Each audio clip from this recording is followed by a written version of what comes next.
morning. It's the 23rd of September. I've stripped down the LT230 and the R380 of that TD5. And quite frankly, I couldn't really find a great deal wrong with it. Bizarre, eh? Now, Mike said that that was the original box and the original transfer case. Or was it? I'm not sure.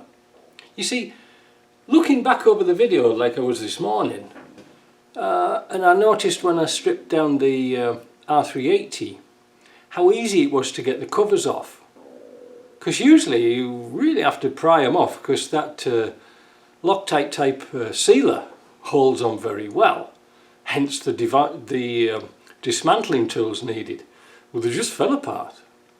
And also, if you can remember, I found this disc at the back of the LT230 when I was trying to get out the intermediate shaft. It wouldn't come out.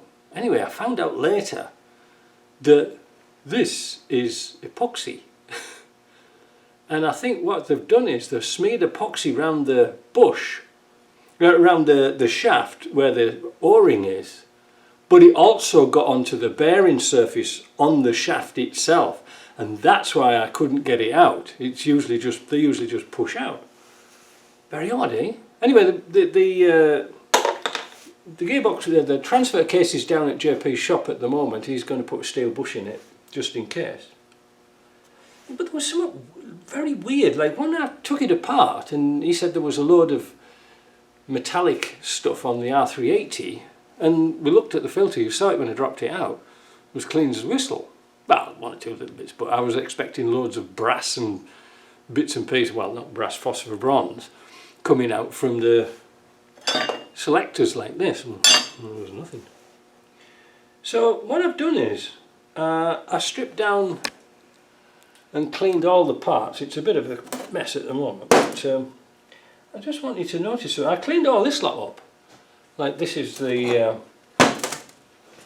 main shaft, and all I could find wrong with it, all I could find was this bearing here that was a problem.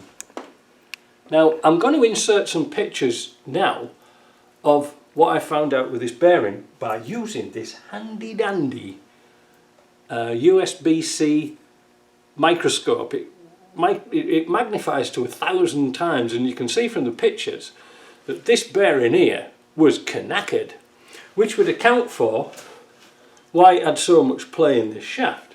It was wobbling about.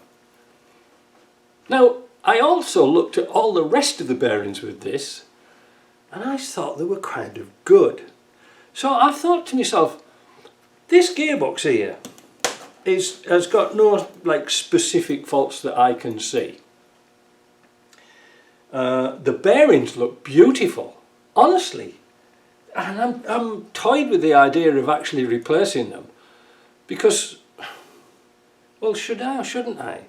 So all I've done is I've put a new bearing and seat into the shaft.